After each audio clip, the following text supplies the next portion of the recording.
قل يا عبادي الذين أسرفوا على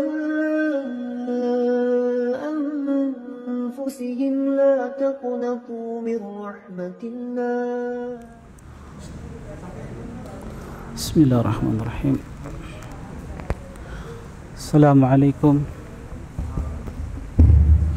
السلام عليكم ورحمة الله وبركاته.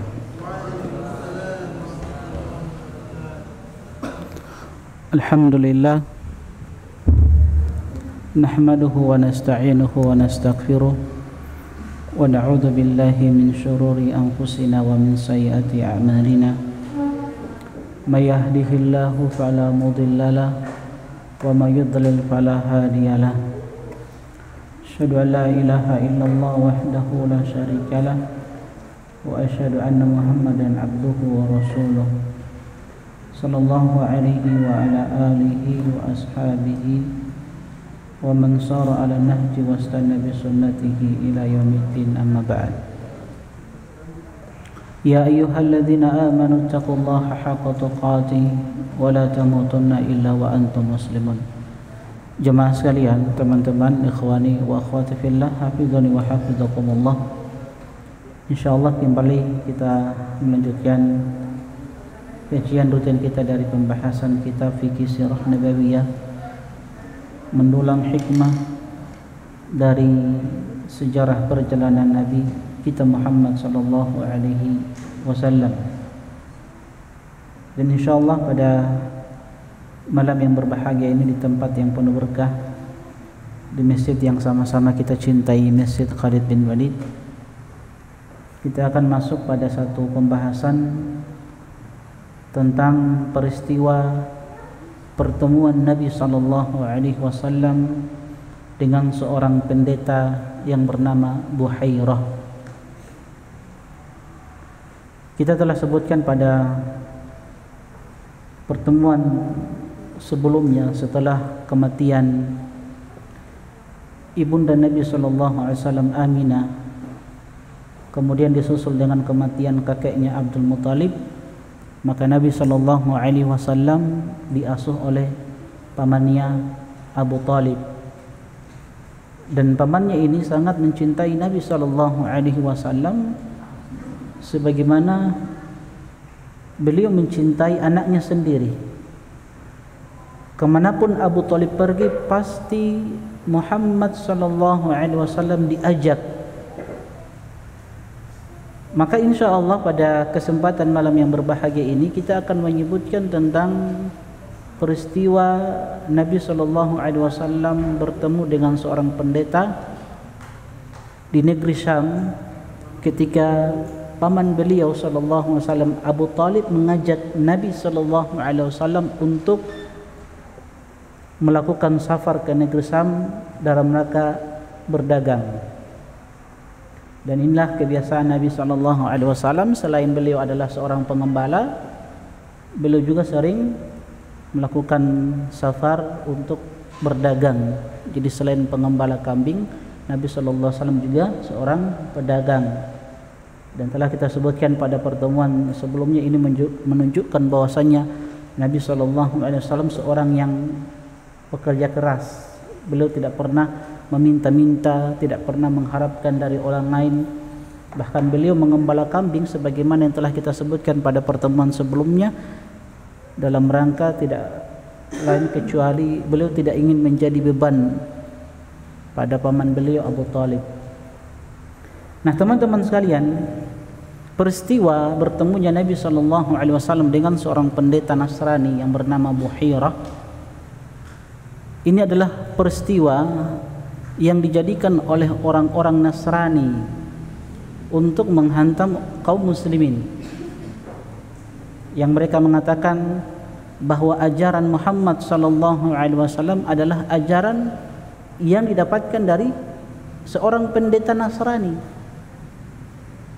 Nanti insya Allah kita akan sebutkan bantahannya dari apa yang disebutkan oleh para ulama kita. Nah, teman-teman sekalian, kita akan sebutkan, bacakan kisah ini dari apa yang disampaikan oleh penulis kitab Beliau mengatakan kitab-kitab sirah menyebutkan halaman 77. Kitab-kitab sirah menyebutkan bahwa Nabi SAW tatkala berusia 17 tahun, beliau pergi ke Syam bersama pamannya Abu Talib untuk melakukan perdagangan. Jadi pekerjaan Nabi selain pengembala kambing juga seorang pedagang. Dan ini pekerjaan yang mulia teman-teman sekalian. Yang terpenting yang kita dapatkan itu sesuatu yang Allah ridhoi, sesuatu yang halal. Ya, daripada kita Masya Allah maunya kerja yang enak, ya, di dalam ruangan yang berfulkan AC, maka kadang ada hal-hal yang kita langgar, ada hal-hal yang kita lakukan yang merupakan sesuatu yang dimurkai oleh Allah Subhanahu wa taala. Nah, diriwayatkan oleh Sunan At-Tirmidzi dari Abu Musa Al-Asy'ari, beliau berkata Abu Talib pergi ke Syam dengan diikuti oleh Nabi SAW bersama dengan tokoh-tokoh Quraisy, dan setelah mendekati seorang pendeta, mereka beristirahat. Kemudian membiarkan kendaraan mereka mencari kehidupannya. Jadi ketika mereka melakukan safar, jadi mereka mendekati seorang pendeta. Yang pendeta ini berilmu dan mengetahui tanda-tanda kenabian Muhammad SAW, yang itu didapatkan dari Injil, dari kitab mereka. Makanya Allah Subhanahu wa taala sebutkan dalam surat Al-A'raf, alladzina yattabi'una ar-rasula an-nabiyyal ummiyal ladzi yajidunahu maktuban indahu fit Taurati wal Injil. Jadi orang-orang yang mengikuti Rasul sallallahu alaihi wasallam, nabi yang ummi, nabi yang tidak bisa membaca, nabi yang tidak bisa menulis, yang mereka dapatkan maktuban indahum fit Taurati wal Injil. Termaktubkan seorang nabi ini tanda-tandanya di dalam Taurat dan dalam Injil. Jadi mereka tahu sebenarnya kebenaran. Nah, pendeta ini, Buhaira ini, dia tahu tanda-tanda kenabian Muhammad sallallahu alaihi wasallam. Jadi ketika mereka bertemu dengan pendeta ini, maka mereka beristirahat. Kemudian mereka membiarkan kendaraan-kendaraan yang mereka gunakan, yang mereka pakai untuk beristirahat. Ini juga memberikan faedah teman-teman sekalian. Ketika kita memanfaatkan kendaraan berupa hewan yang kita jadikan sebagai tunggangan, maka seorang muslim itu harus ada adab dan etika terhadap hewan yang dia pakai. Ini indahnya Islam, ya. Islam itu rahmatan lil alamin. Bukan hanya untuk manusia, hewan pun mendapatkan rahmat dari Islam ini, Masya Allah. Jadi seorang muslimah harus ada adab, etika di dalam memanfaatkan hewan-hewan yang dia pakai. Contoh ini, ketika mereka beristirahat, mereka biarkan tunggangan yang mereka pakai itu untuk apa? Untuk mencari kehidupannya, makan, minum. Maka di antara adab seorang muslim dan muslimah, dan ini juga etika yang harus dia ketahui ketika dia memanfaatkan hewan, baik itu hewan peliharaannya, maka dia harus membiarkan hewan-hewan itu makan, minum, dijaga. Jangan disiksa, tidak boleh. Ini indahnya Islam. Makanya teman-teman sekalian, di antara adab di dalam memelihara hewan itu adalah senantiasa menjaga, memperhatikan makanan dan minuman hewan-hewan tersebut. Dan Nabi SAW telah menyebutkan dalam hadis riwayat Bukhari, fi kulli kabidin radbatun ajrun. Pada setiap yang memiliki hati yang basah, maksudnya hewan, itu terdapat pahala. Jadi apa yang kita berikan kepada hewan dari hak-haknya, makan, minum, kita biarkan dia bebas, maka itu terdapat pahala. Antum tahu kan kisah seorang laki-laki yang memberikan minuman pada seekor anjing di malam hari. Dia turun ke sumur, kemudian dia naik lagi dengan membawa khufnya yang sudah berisikan air. Dia panjat lagi tuh sumur, kemudian dikasih minum anjing tersebut. dengan perbuatan itu Allah Subhanahu wa taala memberikan ampunan kepada laki-laki tersebut. Allah masukkan dia ke dalam surga. Makanya kata Nabi, fi kulli kabidin radbatin ajrun, pada setiap hewan atau setiap makhluk Allah yang memiliki hati, hewan diantaranya itu terdapat pahala dari Allah Subhanahu wa taala. Maka adab yang perlu kita perhatikan di dalam memanfaatkan hewan-hewan yang mereka ini adalah makhluk-makhluk Allah Subhanahu wa taala, ya selain menjaga makanan dan minuman mereka, ya mengasihi mereka, tidak membebani hewan-hewan itu di atas kemampuan mereka. Antum tahu kan kisah ada seekor unta yang datang mengeluh kepada Nabi sallallahu alaihi wasallam. Unta itu berbicara kepada Nabi sallallahu alaihi wasallam. Tentunya ini adalah wahyu dari Allah Subhanahu wa taala. Unta mengeluh di hadapan Nabi sallallahu alaihi wasallam karena tuannya itu memberikan beban yang berat kepada seekor unta ini, dan kadang tidak diberikan makan dan minumannya. Maka apa kata Nabi sallallahu alaihi wasallam pada tuan pemilik unta ini? Kata Nabi sallallahu alaihi wasallam, ala tattaqillah fi hadhil bahimah, tidaklah engkau bertakwa kepada Allah Subhanahu wa taala dalam urusan hewan ini? Sesungguhnya hewan ini datang mengeluh kepadaku. Innaka tuji'uhu, sesungguhnya engkau menjadikan dia itu kehausan, engkau tidak memperhatikan makanannya. Maka Nabi SAW menegur, hendaklah kalian bertakwa kepada Allah Subhanahu wa taala dalam urusan hewan-hewan kalian. Dan Nabi SAW ketika memberikan perhatian terhadap makhluk Allah Subhanahu wa taala yang bernama atau hewan-hewan ini, maka Nabi kan pernah menyebutkan dalam satu hadis riwayat Bukhari, la'anallahu man ittakhadha syai'an fihi ruhun gharada. Allah Subhanahu wa taala melaknat orang-orang yang menjadikan sesuatu yang memiliki ruh itu sebagai sasarannya. Ini Nabi SAW ingin mengajarkan kepada kita tidak boleh kita menyiksa hewan, tidak boleh. Apalagi kebiasaan kita itu memburu hewan itu Nabi larang. Lihat Nabi katakan, la'anallahu man ittakhadha syai'an fihi ruhun gharada. Allah melaknat orang-orang yang menjadikan sesuatu yang bernyawa itu sebagai sasaran. Dia panah. Nah, ini kata para ulama, ya kalau dia panah hewan-hewan tersebut cuma sekedar main-main tanpa ada tujuan, maka tidak boleh, haram hukumnya, kecuali dia ingin manfaatkan hewan tersebut. Dia berburu hewan, kalau dia manfaatkan hewan itu maka boleh. Tapi kalau cuma sekedar main-main, kan kebiasaan anak-anak kan begitu. Ya, mereka cari hewan-hewan, dibidik, diburu, tapi cuma sekedar main-main, itu tidak boleh, diharamkan. Tapi kalau ingin kita manfaatkan hewan tersebut, maka diperbolehkan. Kalau kita mengasihi hewan dapat ampunan dari Allah, maka menyiksanya dapat azab dari Allah Subhanahu wa taala. Antum tahu kan kisah seorang wanita yang diazab oleh Allah Subhanahu wa taala di dalam neraka. Fi hirratin, disebabkan ada seekor kucing yang dia kurung, tidak dibebaskan untuk mencari kehidupannya, makan, tidak dibebaskan, dikurung. Maka Nabi SAW mengatakan, orang ini, wanita ini masuk ke dalam neraka disiksa disebabkan perbuatannya. Ya.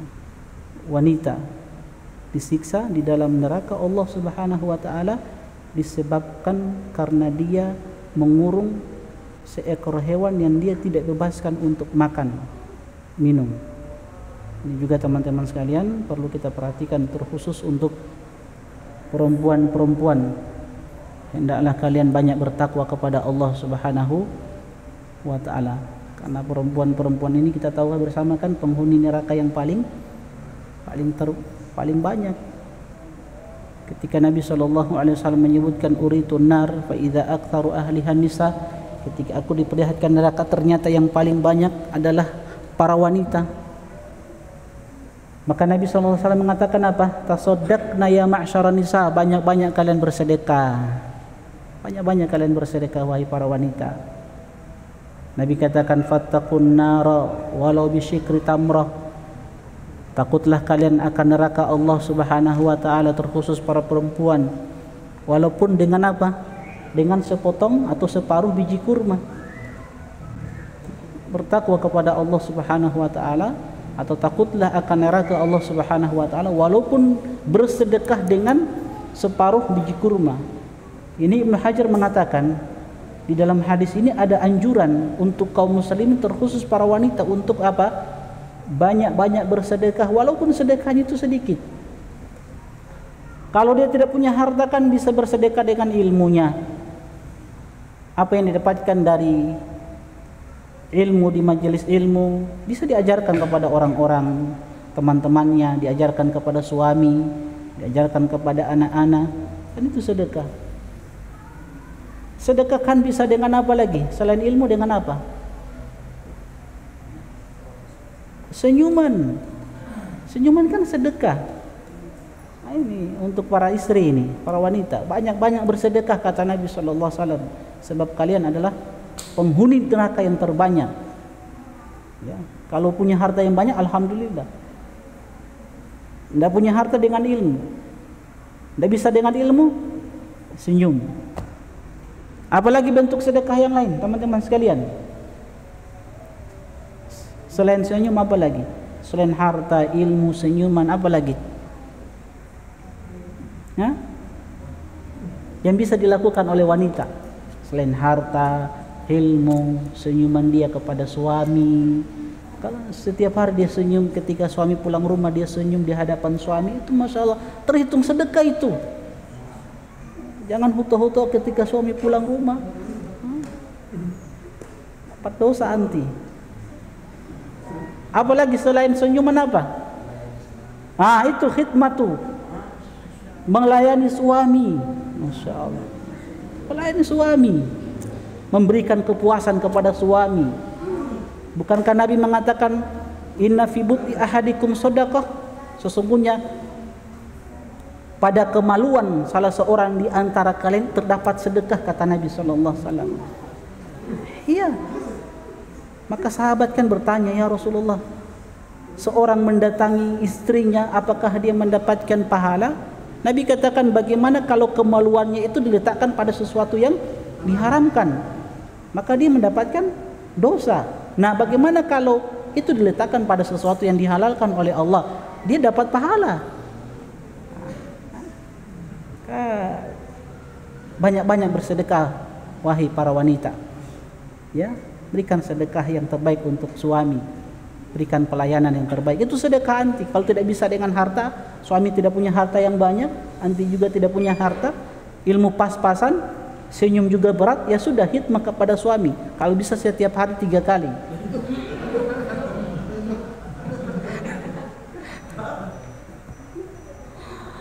Iya betul ini. Ini apalagi masalah ranjang ini, teman-teman sekalian, masalah ranjang. Ini masalah sensitif dalam rumah tangga, terkhusus untuk suami. Banyak kita dapati terjadinya perceraian. Ini salah satu sebab yang paling utama, ini masalah ranjang. Masalah ranjang, maka perhatikan. Ada seorang ikhwan, dia japri sama anak. Ada masalah dalam rumah tangga.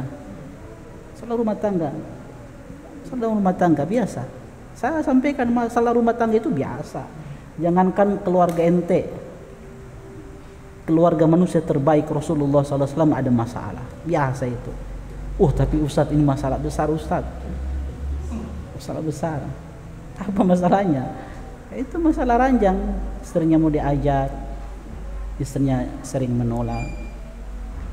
Anak ini Ustadz, laki-laki normal Ustadz, kan tidak mungkin anak berzina di luar. Ya dia, anak telepon cari masalah. Ana dengarkan dari ikhwan ini, ana langsung telepon istrinya, tanya masalahnya. Ya ternyata miskomunikasi. Ya cuman masalah komunikasi saja. Istrinya mungkin kurang enak badan. Antum juga tahu dirilah, lihat keadaan istri, capek-capek kasihan dia kerja dalam rumah. Cuman miskomunikasi saja, masalah komunikasi yang sebenarnya hampir ya dibawa di pengadilan. Ana bilang Allah musta'an, yang begini. Ini perhatikan, masalah ranjang ini juga masalah yang sensitif dalam rumah tangga.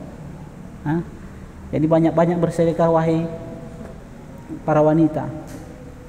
Sehebat apapun ya amalan Anda, kalau Anda durhaka kepada seorang suami, maka Anda akan dilaknat oleh Allah Subhanahu wa ta'ala. Nah, jadi ini sekedar faedah saja dari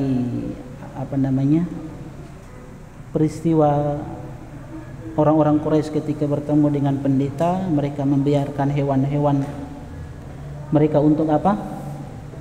Untuk beristirahat, mencari kehidupannya. Nah, kemudian pendeta itu keluar menemui mereka. Sementara selama ini dia tidak pernah sekalipun menghiraukan kafilah perdagangan itu. Setiap ada kafilah yang lewat dia biarkan. Tapi kafilah ini dia keluar. Pendeta itu menelusuri tempat mereka berteduh hingga menemui Rasulullah SAW dan memegang tangannya. Pendeta tersebut berkata, inilah pemimpin manusia. Tuhan manusia maksudnya pemimpin manusia. Inilah Rasul alam semesta. Jadi beliau tahu bahwa Muhammad SAW ketika itu akan menjadi seorang Nabi dan Rasul Allah Subhanahu wa ta'ala, yang sekali lagi itu beliau dapatkan pada kitabnya.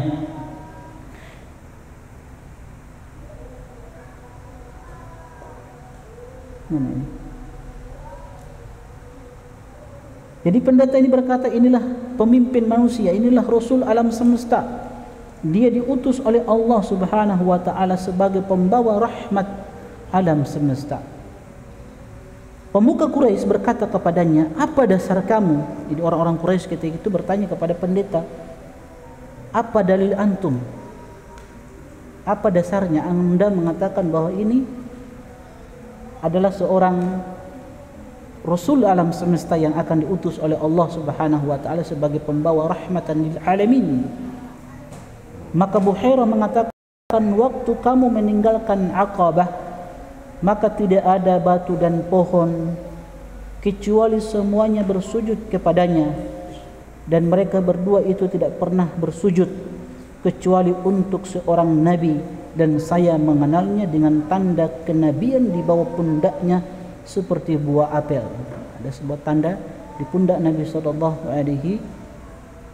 Jadi didapatkan itu pada kitabnya. Kemudian pendeta tersebut pulang dan membuatkan makanan untuk orang-orang Quraisy. Maka dia pun pulang ke tempatnya, ke rumahnya, untuk apa? Membuatkan apa? Makanan untuk orang-orang Quraisy. Ini juga faedah teman-teman sekalian, di antara kebaikan orang-orang jahiliyah, mereka itu luar biasa di dalam menjamu tamu. Dan orang yang pertama yang mengajarkan kepada kita adab etika di dalam menjamu tamu siapa? Siapa orang yang pertama? Ibrahim alaihissalam, sebagaimana disebutkan oleh Nabi sallallahu alaihi wasallam. Kasih beliau hadiah adab dan takwil mimpi. Orang yang pertama mengajarkan adab dan etika di dalam menjamu tamu itu adalah Ibrahim alaihissalam, kekasih Allah Subhanahu wa ta'ala. Ketika 3 malaikat datang kepada Ibrahim alaihissalam dalam wujud manusia, salamun qaumun munkarun, kata Ibrahim alaihissalam, keselamatan untuk satu kaum yang tidak dikenal. Ini siapa ini datang kepadaku bertamu? Ini adalah malaikat-malaikat Allah Subhanahu wa ta'ala. Faraga ila ahlihi wa ja'a bi ijlin samin. Faraga ila ahlihi, kemudian beliau segera kembali ke rumahnya, segera, dan faja'a bi ijlin samin, datang dengan apa? Anak sapi yang gemuk, daging anak sapi yang gemuk. Lihat bagaimana orang-orang dahulu ketika menjamu tamu, sesuatu yang terbaik yang diberikan. Faqarrabahu, dan kemudian didekatkan. Ini adab-adab di dalam menjamu tamu ya. Ada tamu datang, antum yang tawarkan untuk makan, minum. Karena tabiat orang yang datang bertamu itu kan dia malu, tidak mungkin langsung diambil. Kan begitu. Makanya antum kalau tinggal di Arab, kalau datang bertamu, Masya Allah, pasti makanannya itu sudah tersedia. Kalau kita kan nanti mau dibuat dulu, ya, anak bikin dulu 10 menit. Kelamaan kasihan dia semua pulang. Orang Arab tidak sudah memang sediakan itu. Kalau ada tamu langsung disuguhkan, disediakan. Kemudian kalau diletakkan langsung ditawarkan, langsung dikasih. Dia sendiri yang tawarkan langsung. Silakan makan, minum, begitu. Kalau kita kan dibiarkan, bahkan mungkin mudah-mudahan dia tidak makan ini.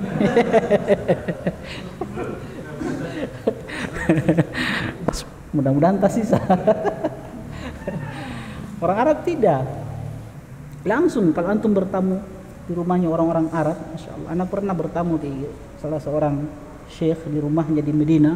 Oh Masya Allah. Anak baru itu lihat bagaimana kedermawanan orang-orang Arab di dalam menjamu tamu. Masya Allah, luar biasa. Makanan itu banyak, disuguhkan, syekh langsung yang kasih. Kan ini kan orang berilmu ini kan, Masya Allah. Kalau kita mau ambil sendiri boleh sebenarnya, tapi begitulah. Itu sudah diajarkan di dalam Islam. Ya, bagaimana menjamu tamu. Jadi kalau ada tamu datang, teman-teman, Masya Allah, buatkan sesuatu yang terbaik. Kalau ada ayam di rumah, kalau cuma itu sudah potong saja itu ayam, kasih, berikan ke teman. Itu. Orang-orang Arab begitu. Ibnu Jud'an, bagaimana Ibnu Jud'an, kedermawanan Ibnu Jud'an. Ibnu Jud'an ini kan luar biasa. Kita akan sebutkan Ibnu Jud'an, orang yang sangat dermawan ketika itu. Kalau dia menjamu tamu luar biasa. Ya, bahkan itu disebutkan dalam satu riwayat itu dia punya semacam merak begitu, merak yang tinggi. Itu semuanya piring-piring baskom yang digunakan untuk bagaimana menjamu tamu. Bahkan kalau dia ingin bersedekah dengan untanya itu 100 unta lebih disembelih untuk tamu-tamu yang datang, khususnya diberikan kepada para jamaah haji dan umroh. Kan haji dan umroh kan memang sudah ada sebelum Islam datang kan. Orang-orang dahulu kan haji umroh sebelum Islam datang. Itu kan Nabi Ibrahim alaihissalam syariatnya beliau. Begitu, mereka datang haji umroh, cuman ada kesyirikan yang mereka lakukan. Khususnya dalam masalah talbiyah yang pernah kita sampaikan, ada kesyirikan. Nah, kemudian Islam datang meluruskan kembali. Jadi kalau mereka datang, itu disediakan, Masya Allah, 100 unta lebih disembelih, gratis. Tidak dijual, gratis. Tapi itu semua tidak bermanfaat. Karena Ibnu Jud'an apa? Seorang yang tidak beriman kepada Nabi SAW. Kita ingin menyebutkan kebaikan-kebaikan orang-orang jahiliyah, karena sering digambarkan orang jahiliyah itu tidak ada baiknya, semuanya buruk. Padahal tidak begitu juga. Ada kebaikan-kebaikan mereka. Nanti peristiwa Hilful Fudul, perjanjian orang-orang mulia, itu bagaimana kemuliaan, kedermawanan mereka. Mereka menjaga keadilan, memberikan keadilan kepada orang-orang yang datang di Mekah, berikan keadilan, baik itu untuk penghuni Mekah ataupun orang yang datang dari luar Mekah, diberikan keadilan, jangan ganggu mereka, diberikan hak-hak mereka. Nanti peristiwa setelah ini Hilful Fudul. Jadi orang-orang Arab itu jahiliyah tidak semuanya buruk. Jangan gambarkan orang-orang Arab itu buruk, karena ada Islam Nusantara yang benci dengan orang-orang Arab kan, digambarkan Arab itu keras, beginilah orang Arab. Padahal Masya Allah banyak kebaikan orang-orang Arab. Kalau kita belajar orang-orang jahili, Masya Allah kebaikan-kebaikan mereka. Tapi Ibnu Jud'an tidak. Ketika Ibunda Aisyah bercerita tentang Ibnu Jud'an ini, apakah amal-amal dia, kebaikan-kebaikan dia bermanfaat, nafi'uhu? Kata Nabi tidak. Tetap dia di dalam neraka. Karena apa? Dia tidak beriman kepada Nabi SAW. Ini juga teman-teman sekalian, apapun kebaikan-kebaikan kita, kalau rusak iman kita kepada Allah, akidah kita, maka tidak bermanfaat amalan-amalan soleh kita. Antum bisa salah dalam masalah-masalah fikih, oke, silakan. Bisa salah, tidak jadi masalah. Tapi antum salah dalam satu permasalahan di bidang akidah, di masalah akidah, fatal antum, bahaya. Kalau antum salah dalam banyak permasalahan fikih, ya wajar-wajar saja. Tapi antum satu permasalahan dalam akidah antum keliru, habis antum. Habis. Makanya akidah itu penting. Ajar akidah, perkuat manhaj. Karena salah akidah fatal, bisa hancur keislaman antum. Kalau masalah-masalah fikih ya oke. Masih diberikan inilah uzur. Tapi kalau masalah akidah, ini Ibnu Jud'an banyak kebaikan-kebaikan dia, tapi tidak bermanfaat semuanya. Karena satu masalah yang rusak keimanan dia. Tidak beriman terhadap apa yang dibawa oleh Nabi sallallahu alaihi wasallam. Insyaallah kita lanjutkan setelah adzan dikumandangkan.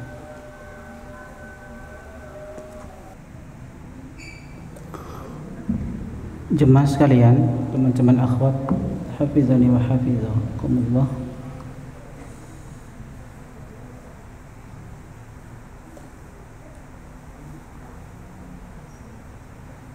Jadi pendeta kemudian pulang dan membuatkan makanan untuk orang-orang Quraisy. Halaman 78. Sewaktu mereka mendatangi undangannya, kan diajak, ayo makan siang. Nabi berada di antara unta-unta. Nabi SAW berada di antara unta-unta. Buhairah berkata, panggil dia bersama kalian. Kemudian beliau SAW datang dan awan telah menaunginya. Setelah mendekat ke kaum, ternyata naungan pohon itu telah melindungi tokoh Quraisy.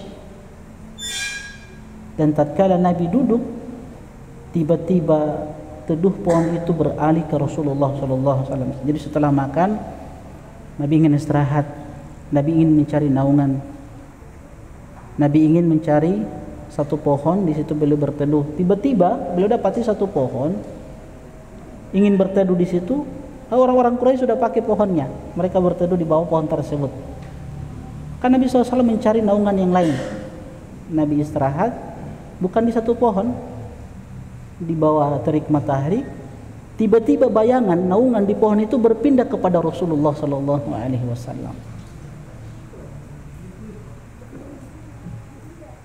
Walaupun kisah ini diperselisihkan oleh para ulama ya, pertemuan Nabi SAW dengan pendeta ini, kisahnya diperselisihkan oleh para ulama. Sebagian ulama mengatakan, di antara Imam Zahabi mendhaifkan kisah ini, bahkan kisah ini palsu. Ini juga salah satu bantahan kepada orang-orang Nasrani yang berhujjah dengan kisah ini, bahwasanya syariat Muhammad itu cuma diambil dari seorang pendeta. Kita katakan pertama, kisah ini diperselisihkan oleh para ulama, dalilnya lemah. Walaupun sebagian ulama juga mensahihkan hadis ini. Ya ala kulli hal kita ambil hikmahnya. Terutama kisah naungan yang berpindah ke Rasulullah SAW. Kata para ulama, kalau naungan itu berpindah, harusnya matahari juga pun berpindah ke Rasulullah SAW. Nanti kita akan sebutkan insyaallah. Jadi naungan itu berpindah kepada Nabi SAW. Kemudian dia berpesan agar tidak membawa Muhammad ke Romawi. Karena Syam ketika itu ya, Syam sekitar Suriah, itu kan saat itu kan banyak orang-orang Romawi. Nah, karena kalau mereka melihat Muhammad, maka mereka pasti mengenalinya dan akan membunuhnya. Sebab mereka tahu itu ilmu pengetahuan yang mereka miliki, yang mereka dapatkan dari kitab mereka. Kemudian tiba-tiba ada 7 orang yang datang dari Romawi. Nah, betul kan? Buhairah menemuinya dan berkata, apa yang menyebabkan kalian datang? Mereka berkata, kami datang karena pada bulan ini ada seorang nabi yang telah melakukan perjalanan dan tidak ada jalan kecuali telah ditelusuri, dan kami telah mendapatkan informasi bahwa dia melintasi jalan kamu ini. Mereka sudah tahu ada seorang nabi, tanda-tanda kenabian mereka sudah dapatkan. Yang tadi dalam surat Al-A'raf ayat berapa itu ya? Alladzina yattabi'una rasul an-nabiyyal ummiyya alladzi yajidunahu maktuban indahum fit Taurati wal Injil. Ayat berapa itu ya?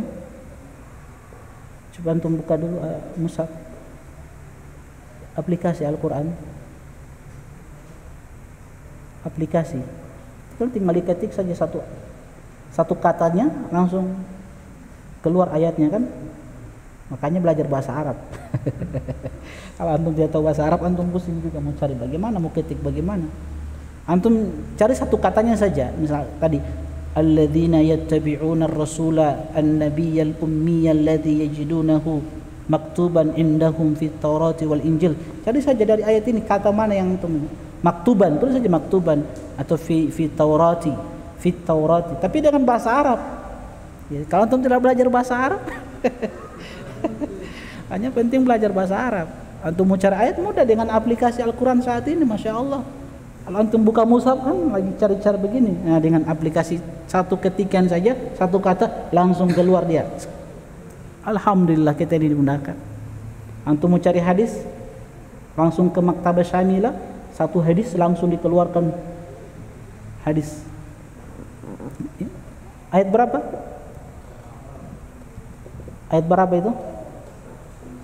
157 ya.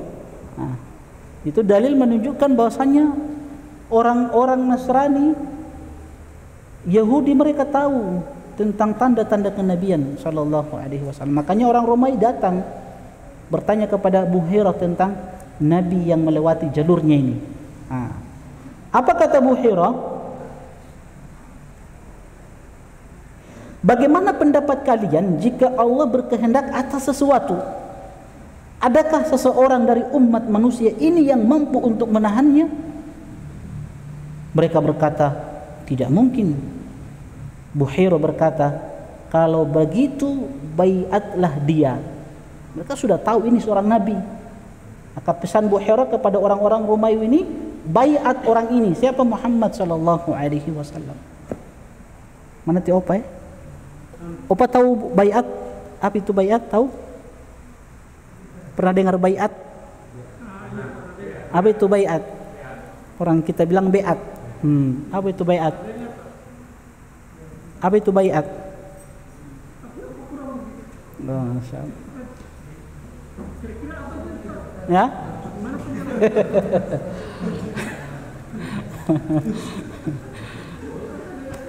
Oke, Masya Allah.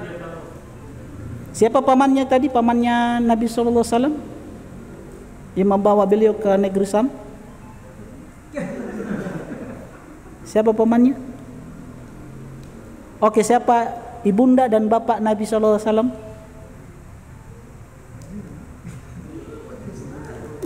Siapa?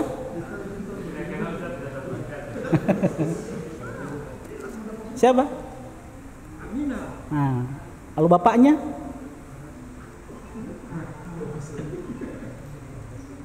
Kakek Nabi siapa?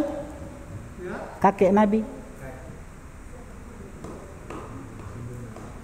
Oke. Jadi ibunya Aminah, bapaknya Abdullah. Oke, Masya Allah.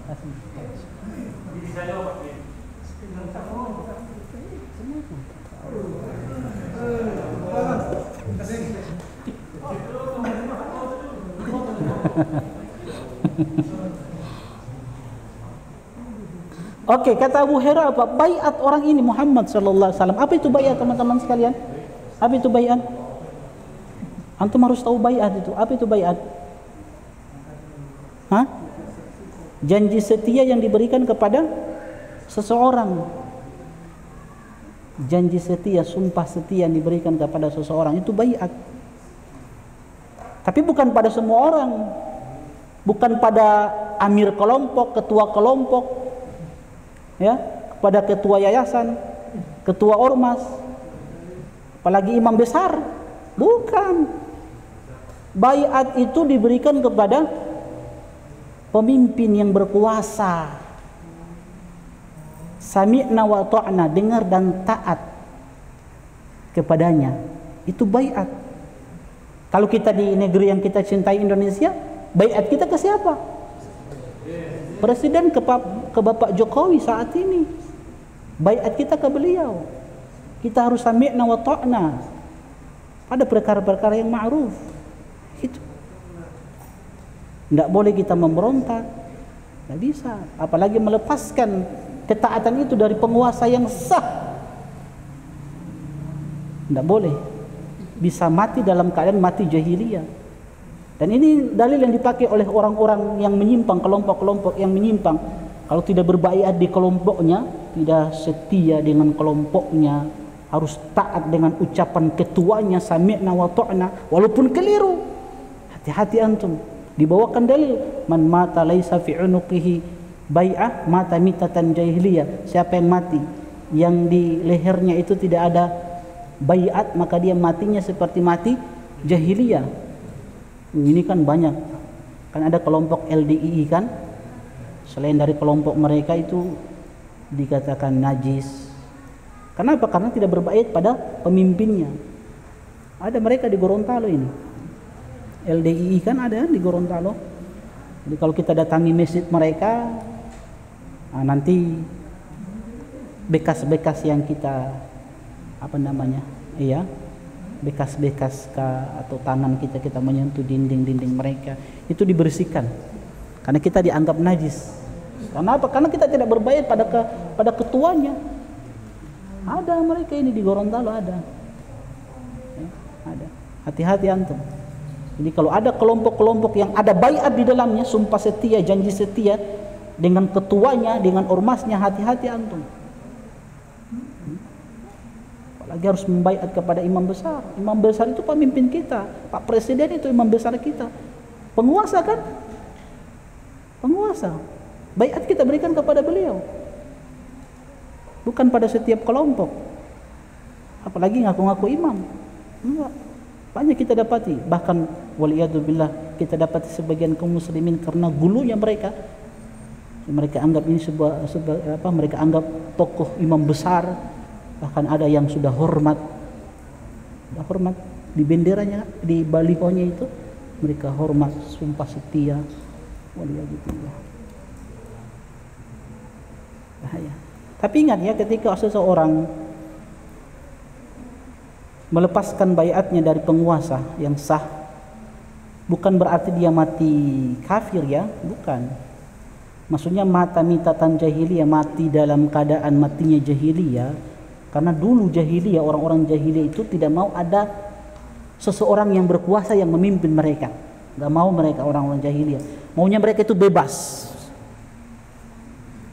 Gak mau ada seorang pemimpin tertinggi yang memimpin, mengatur mereka. Itu orang jahiliyah tidak mau seperti itu. Gak mau, mereka ingin bebas.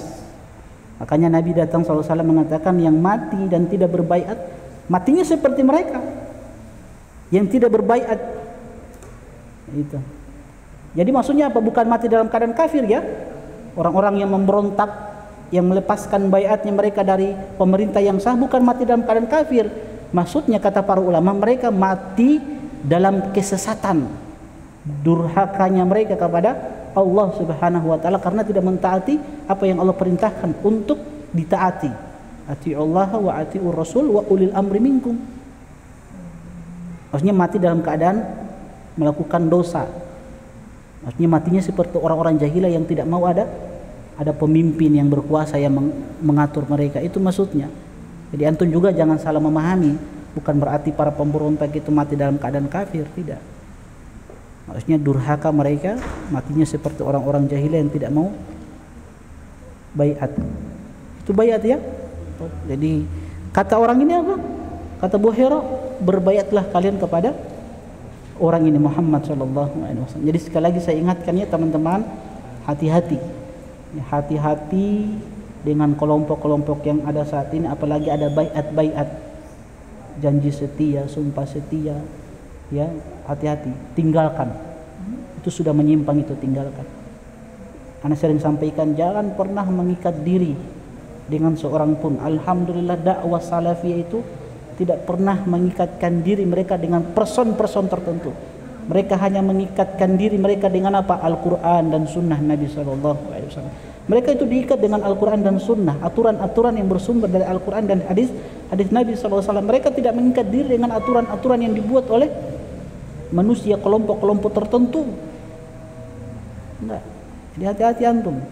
Ini indahnya dakwah salafiyah. Dakwah yang mengajarkan kemurnian di dalam beragama, mengikuti manusia terbaik dan orang-orang setelah mereka, para sahabat, tabi'in, atba'u tabi'in, yang merupakan generasi yang yang terbaik. Jadi hati-hati kalau ada baiat di dalam, tinggalkan, itu jelas-jelas menyimpang. Jadi kata Abu Hurairah, baiatlah orang tersebut.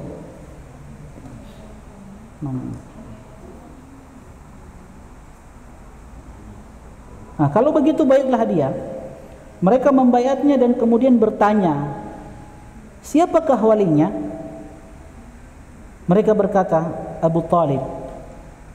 Abu Talib senantiasa berusaha hingga dia mengambil kembali Muhammad dan mengutus bersamanya Abu Bakar dan Bilal, dan pendeta Buhairah membekalinya dengan kue dan minyak.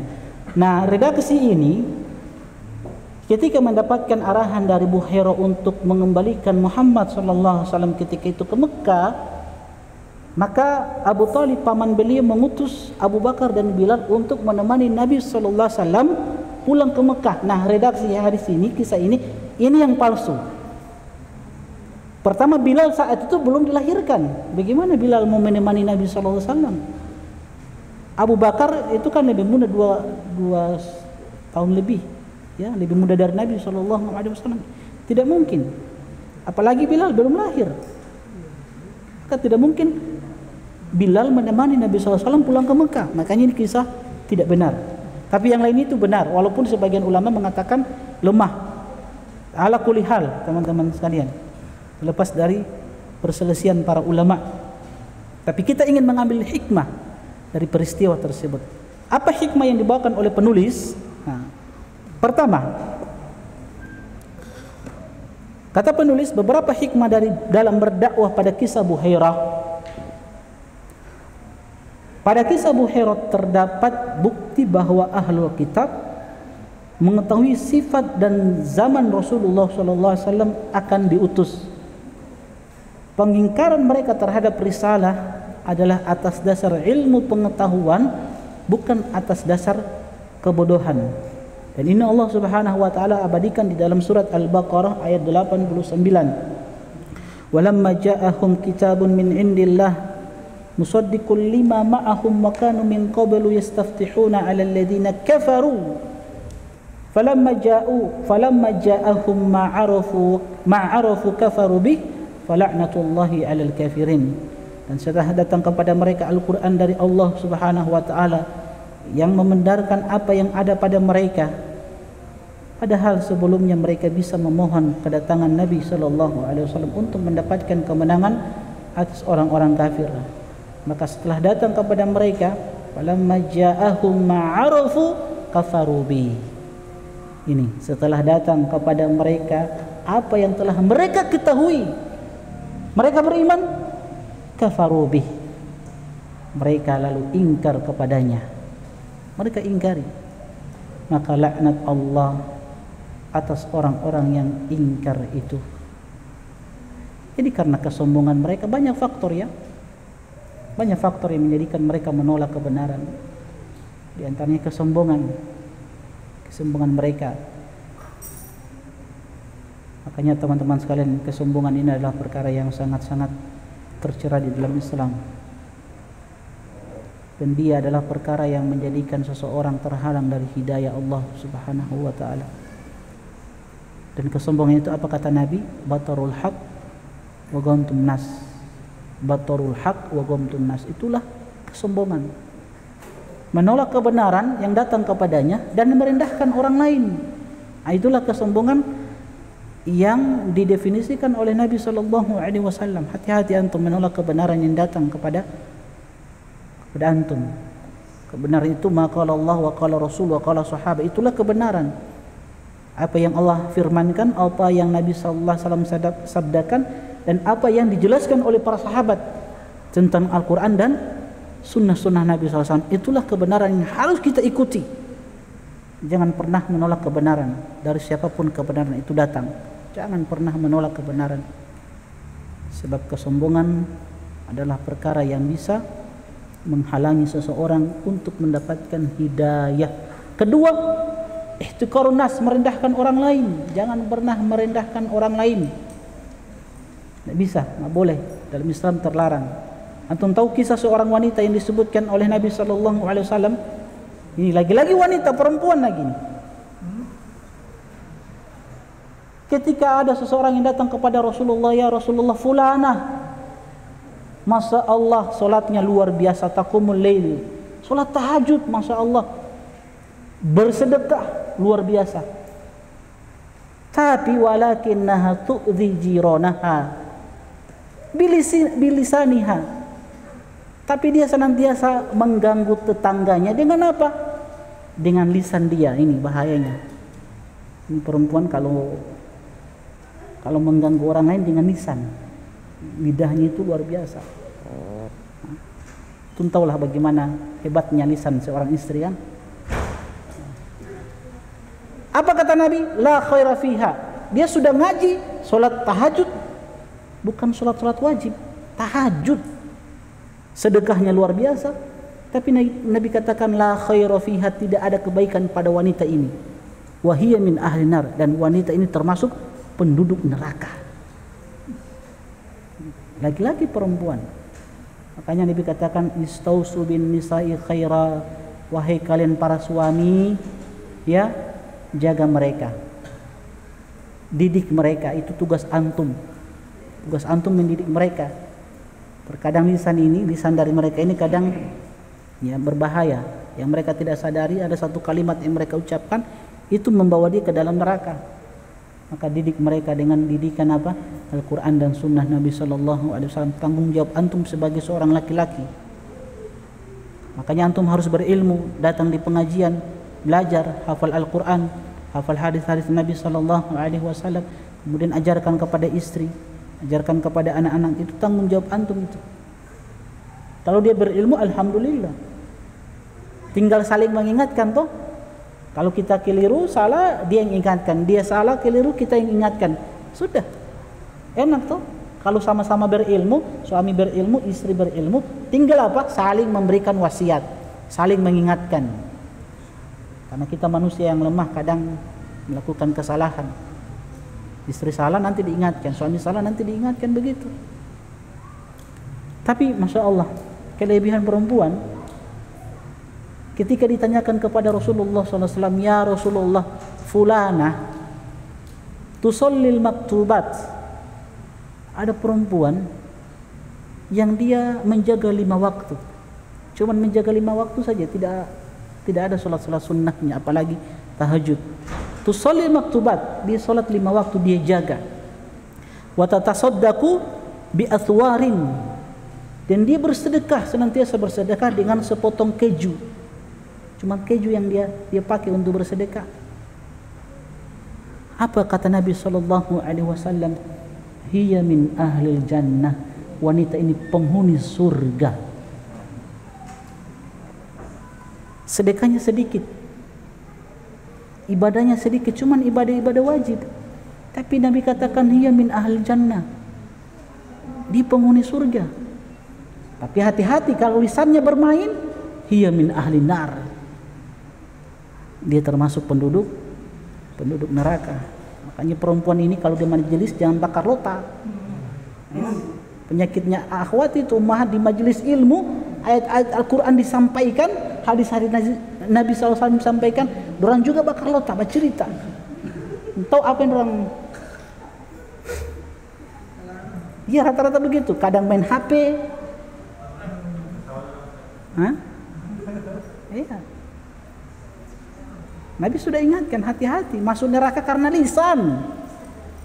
Apalagi lihat temannya punya tas baru, harga itu jadi bahan cerita itu. Sampai-sampai suami kena imbasnya itu. Teman anak itu Masya Allah hari ini dia ke majelis ilmu bawa tas baru.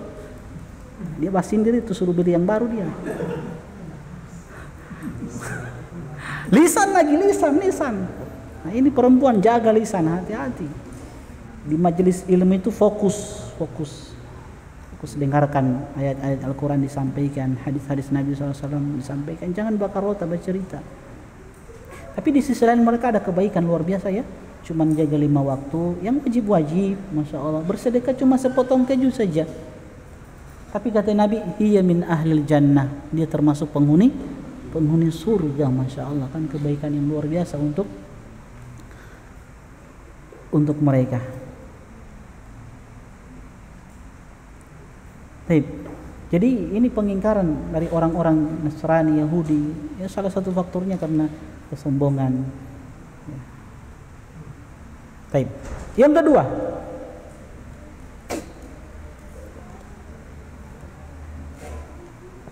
yang kedua, yang ketiga dan seterusnya insyaallah pada pertemuan selanjutnya.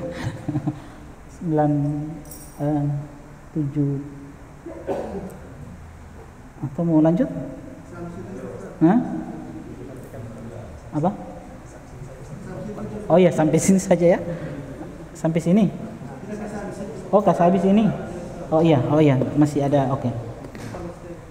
Yang kedua, pada kisah Buhairah terdapat kesaksian ahlul kitab terhadap ahlul kitab, bahwa kesaksian seorang ulama dari ahlul kitab tentang kebenaran Nabi Muhammad SAW, dan kesaksian terhadap orang-orang Nasrani bahwa mereka akan memusuhi Nabi Muhammad SAW berdasarkan dari firman Allah Subhanahu wa taala, wa syahida syahidun min ahliha. Seorang saksi dari keluarga wanita itu memberikan kesaksiannya. Oleh karena itu dikatakan kepada ahlul kitab, ulama mereka bersaksi atas kebenaran Nabi Muhammad SAW, dan mereka bersaksi akan permusuhan yang keras dari kaum Nasrani. Dan itu kita dapati, walan tarda ankal yahudu walan nasara hatta tattabi'a millatahum. Tidak akan pernah ridho mereka. Mereka akan tempuh semua cara agar bagaimana kita meninggalkan Islam, kita ikut agama mereka. Karena mereka benci, mereka tidak suka dengan Islam. Itu Allah sudah katakan. Jadi makanya loyalitas tidak boleh kita berikan kepada orang-orang kafir, tidak boleh. Mereka itu benci Islam. Allah sudah abadikan di dalam Al-Quran, walan tarda, tidak akan pernah ridho mereka sampai hari kiamat, tidak akan pernah ridho. Allah ditangkan dengan harfu nasb, lan itu tidak akan pernah selama-lamanya mereka ridho kepada kalian wahai kaum muslimin Yahudi dan Nasrani, sampai kalian mengikuti agama mereka. Hanya kita tidak boleh tasyabuh dengan mereka, tidak boleh ikut ajaran mereka, bermudah-mudahan dengan ritual-ritual ibadah mereka, tidak boleh bisa dalam Islam. Ketiga, kita percepat ya. Sebagian Nasrani ini berkomentar tentang pertemuan Buhairah dengan Nabi SAW. Mereka berkata, apa yang dikatakan Muhammad SAW setelah diangkat menjadi Nabi adalah dari pengajaran Buhairah. Ya, kalau memang demikian maka patut dikatakan kepada mereka, kenapa kalian tidak menerima pernyataannya yang mengatakan tentang kebatilan akidah Trinitas, penghapusan dosa dan penyaliban, doktrin yang dibawakan Muhammad SAW dari pendeta itu. Ini juga salah satu bantahan, bahwa kalau kalian mengatakan bahwa syariat Muhammad itu didapatkan dari pendeta, kenapa kalian tidak beriman dengan apa yang dibawa oleh Muhammad, dan itu dari pendeta kalian? Kenapa kalian tidak beriman?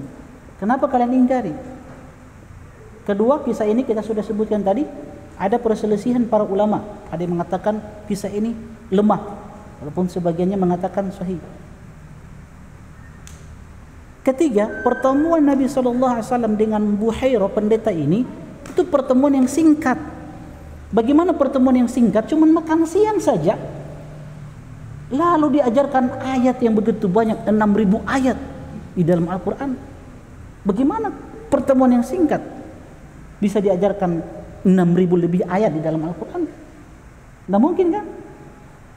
Lantas mereka mengatakan, setelah itu kan Nabi dengan Buhairah ini kan saling kirim surat katanya.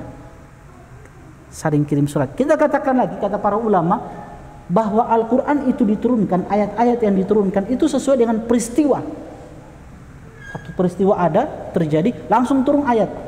Nah bagaimana Buhairah bisa ngirim surat ke Rasulullah SAW ketika itu? Ketika ada peristiwa, langsung datang surat dari Buhairah. Nggak mungkin kan? Apa alat yang tercanggih ketika itu untuk mengirim surat? Ketika ada peristiwa langsung turun ayat. Pakai apa? Belum ada WhatsApp, belum ada Telegram, Instagram, belum ada Facebook, apalah, nggak ada. Handphone belum ada. Kalaupun ada kurir, pakai kuda tercepat, nggak mungkin. Nggak mungkin, nggak bisa. Peristiwa terjadi langsung, nggak bisa. Nah, itu bantahan kepada orang-orang Nasrani. Kenapa orang-orang Nasrani pada hari ini tidak menerima pernyataan dari sesepuh mereka tentang kebatilan akidah mereka? Sebagaimana yang difirmankan oleh Allah Subhanahu wa taala, laqad kafara alladziina qalu innallaha huwal masih ibnu maryam. Sungguh telah kafirlah orang-orang yang mengatakan sesungguhnya Allah adalah Al-Masih putra Maryam. Itu kan keyakinan orang Nasrani. Mereka katakan Isa alaihissalam adalah anak Allah. Isa alaihissalam adalah Allah itu sendiri. Isa alaihissalam adalah satu dari yang tiga. Ini kekufuran mereka. Dan juga firman Allah Subhanahu wa taala, padahal Isa alaihissalam hanya seorang apa? Seorang nabi, seorang rasul, hamba Allah Subhanahu wa taala. Bahkan kita tidak akan masuk surga, teman-teman sekalian, tidak akan masuk surga kita ini sampai kita beriman kepada Nabi Isa alaihissalam, bahwa Nabi Isa adalah seorang nabi, seorang rasul Allah. Dia manusia biasa sebagaimana nabi-nabi terdahulu. Dia makan, dia minum sebagaimana Rasulullah SAW makan, minum, istirahat, tidur, manusia biasa. Begitu juga Nabi Isa alaihissalam, cuman beliau ada keistimewaan. Tidak akan masuk surga kita sampai kita beriman kepada Nabi Isa alaihissalam. Masya Allah, ini luar biasanya Islam. Kalau kita ingkari Nabi Isa alaihissalam, tidak akan masuk surga kita, sehebat apapun sunnah kita. Kalau tidak beriman kepada Nabi Isa alaihissalam, harus beriman kepada beliau bahwasanya beliau adalah hamba dan utusan Allah Subhanahu wa taala. Beliau seorang nabi satu-satunya yang saat ini masih hidup, kan? Saat ini masih hidup beliau. Hidup dengan ruh dan jasadnya, bukan ruh dan jasadnya. Satu-satunya nabi yang saat ini masih hidup. Beliau diangkat ke langit, yang akan turun di akhir zaman ketika Imam Mahdi melaksanakan sholat subuh bersama kaum muslimin. Nabi Isa alaihissalam turun di Manaratul Bayda, menara putih di Syam, Damaskus. Turun di waktu subuh. Imam Mahdi dan kaum muslimin ingin melaksanakan sholat subuh. Imam Mahdi tawarkan, engkau menjadi imam, tapi Nabi Isa katakan, engkau yang berhak untuk menjadi imam kita. Sholat subuh mereka, kemudian memerangi apa? Dajjal. Nabi Isa turun bukan dengan membawa syariat baru. Salib-salib dihancurkan, babi-babi dibunuh, jizyah upeti dihilangkan, dihapus, membunuh Dajjal. Itu tugas Nabi Isa alaihissalam, bukan membawa syariat baru. Kita harus iman ini peristiwa hari kiamat kubro ini, di akhir zaman nanti. Beliau turun dengan tangannya itu di dua sayap malaikat ketika turun dari langit ke Manaratul Bayda. Baik, jemaah sekalian, ini sedikit tentang kisah tentang peristiwa Nabi SAW bertemu dengan siapa? Dengan seorang pendeta yang bernama Buhairah, yang insya Allah pada selanjutnya kita akan masuk pada peristiwa Hilful Fudul. Ada perang Fijar. Perang Fijar itu apa ya? Kedurhakaan, perang penistaan, penodaan terhadap bulan-bulan yang diharamkan. Ini perang pertama Nabi SAW. Perang pertama yang diikuti oleh Nabi, perang Fijar. Kalau berbicara perang kan kita kan sering dengar perang Uhud, perang Badar, Khandaq, ya, dan perang-perang lain. Tapi perang Fijar jarang kita dengar. Nah, ini perang pertama Nabi SAW. Walaupun Nabi tidak sebagaimana pasukan yang lainnya. Jadi tugas Nabi di perang Fijar ini cuma menyiapkan anak panah saja, yang kemudian itu diberikan kepada pasukan yang berperang ketika itu. Ini perang pertama Nabi, dan ini terjadi sebelum Nabi SAW dinobatkan sebagai seorang Nabi dan Rasul. Perang Fijar. Nah, setelah itu ada Hilful Fudul. Hilf itu adalah sumpah. Al-fudul itu maksudnya orang-orang mulia, fudula. Nah, orang-orang mulia yang bertemu di satu tempat. Karena ada seorang dari Yaman yang diambil hak-haknya, tidak diberikan hak-haknya. Nanti insya Allah kita akan jelaskan pada pertemuan selanjutnya, dan kita akan ambil hikmah bagaimana Islam itu menjaga keadilan, memperhatikan keadilan. Bahkan peristiwa ini, peristiwa Hilful Fudul, peristiwa yang senantiasa dikenang oleh Nabi SAW. Peristiwa yang tidak akan dilupakan oleh Nabi SAW. Ada apa di peristiwa ini? Nah, ini insya Allah kita akan sebutkan pada pertemuan selanjutnya. Wallahu ta'ala a'lam.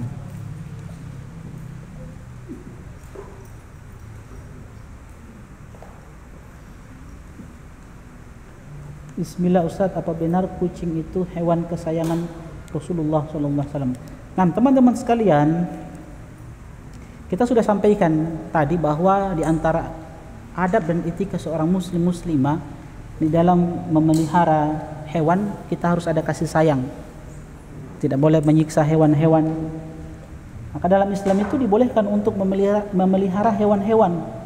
Di antaranya kucing, burung, boleh dipelihara. Tapi syaratnya antum berikan dia makanan, jangan kalau burung antum kurung tidak jadi masalah. Yang penting antum jaga makanan dan minumannya. Jangan sampai dia mati di dalam kurungan itu, antum masuk neraka. Hati-hati. Ini indahnya Islam ini, Masya Allah. Nah, ada hewan-hewan yang tidak boleh dipelihara, haram hukumnya. Seperti apa? Antum pelihara ular. Ini kan keterlaluan orang pelihara ular ini. Ini ular ini kan binatang buas, berbahaya. Iya. Tidak boleh pelihara. Kan ada komunitas yang cinta ular kan? Cinta ular. Bahkan ada, saya lihat ikhwan dan akhwat cinta ular, dia pelihara ular, bahkan di kajian dia bawa ular. Iya ada ular di dalam tasnya ular itu. Mungkin ada yang bawa ular di sini. Anda boleh, ular mah bisa dipelihara, itu hewan berbahaya, tidak bisa. Kalau dia lepas mau apa? Satu kampung kan ribut. Iya. Kalau kucing kan enggak. Kucing kan binatang hewan jinak kan, dibolehkan untuk dipelihara. Bahkan kita tahu sahabat yang dikenal ya, yang sangat cinta dengan seekor kucing siapa? Siapa sahabat itu? Abu Hurairah kan, yang kemana-mana, bahkan lengannya itu kan, jubahnya orang-orang Arab kan panjang kan, itu kucing itu ditaruh di dalam lengannya Abu Hurairah, sahabat ini. Kemana-mana dia dengan kucing tersebut. Makanya dibilang Abu Hurairah, kata Hirrah, kucing.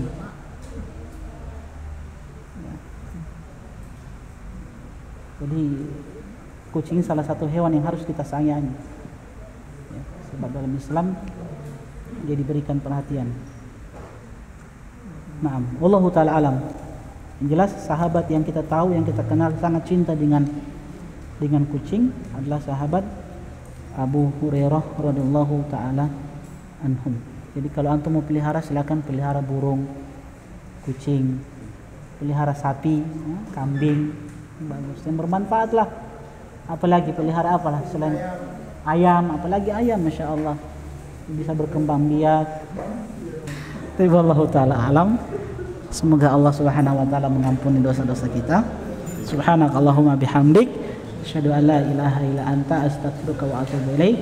Assalamualaikum warahmatullahi wabarakatuh. قل يا عبادي الذين أسرفوا على